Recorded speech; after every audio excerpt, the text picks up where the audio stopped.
Dan sesungguhnya dialah Allah yang telah memberikan kekayaan dan kecukupan. Al-Quran Surat An-Najm ayat 48. Di sebuah hutan yang rindang tumbuh berbagai jenis pohon dengan buah-buahan yang manis dan ranum, sehingga banyak binatang yang senang tinggal di sana. Rusa, gajah, beruang, hingga aneka serangga hidup dengan harmonis.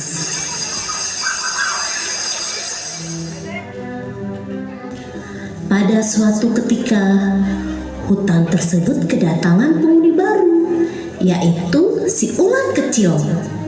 Banyak binatang yang tidak menyukainya karena wajahnya yang buruk. Banyak pula tanaman yang tidak suka dengannya karena ia dikenal sangat rakus ketika memakan daun-daunan. Oleh sebab itu, si ulat kecil harus hidup berpindah-pindah dari satu pohon ke pohon lainnya. Wahai pohon apa, bolehkah aku tinggal di dahanmu yang kuat?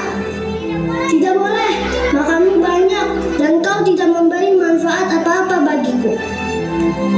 Nanti aku pasti akan membalas kebaikanmu, pohon apa? Tidak, pergi sana. Aku takut tidak akan berbuah jika kau menempel pada dahanku. Dengan sedih, si ulat kecil mencari pohon lain untuk ditinggali. Namun, pohon-pohon di hutan tersebut menolaknya. Si ulat kecil tidak menyerah. Ia terus berjalan dan bertanya kepada pohon-pohon di sepanjang jalan. Hingga tibalah ia di tepi hutan. Si ulat kecil menangis. Bagaimana ia bisa makan jika tidak ada pohon yang berseri? Bagaimana ia bisa makan jika tidak ada pohon yang bersedia ditinggalinya? Ia kemudian teringat pesan ibunya agar tidak pernah menyerah dan berdoa kepada Allah Al-Mughni, karena hanya Allah yang dapat memberikan rizki bagi semua makhluknya di bumi. Ya Allah, ya Mughni, berilah aku rezeki berupa daun-daunan agar aku bisa makan, dan berilah aku tempat berlindung pada tanaman yang baik hati. Bunga matahari yang tumbuh di tepi hutan tersentuh mendengar doa si ulat kecil. Ia ingin membantu. Walaupun bukan pohon yang besar, namun ia dapat memberikan makanan dan tempat tinggal bagi si ulat kecil. Wahai ulat kecil, jangan bersedih. Kau bisa tinggal di batangku yang sederhana dan memakan daun-daunku. Siapa itu? Aku bunga matahari. Walau batangku tak sebesar pohon apel dan juga tidak memiliki buah, namun aku bisa memberikan daun-daunku untukmu. Apakah kau yakin? Kata pohon-pohon lain, makanku banyak. Tidak perlu khawatir. Apalah arti beberapa lembar daun dibandingkan dengan seorang sahabat setia yang selalu menemani.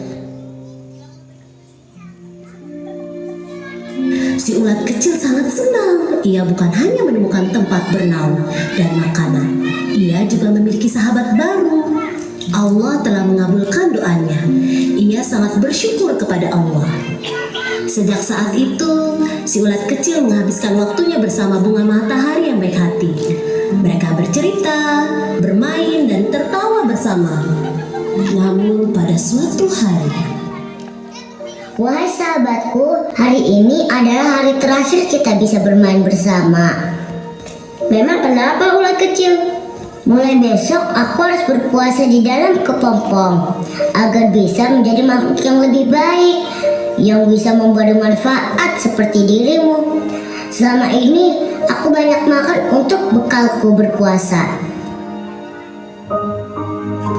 Baiklah ulat kecil, aku hanya dapat mendoakanmu. Terima kasih atas segala kebaikanmu selama ini. Sampai berjumpa lagi sahabatku.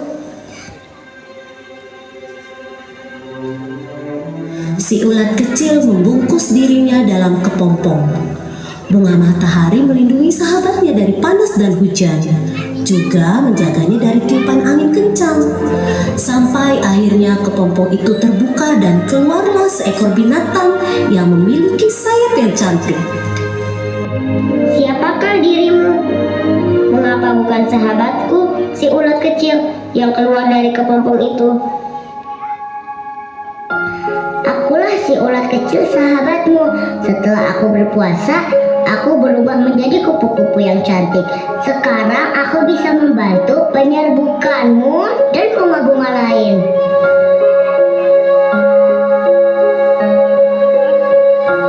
Mendengar penjelasan kupu-kupu, bunga matahari sangat gembira.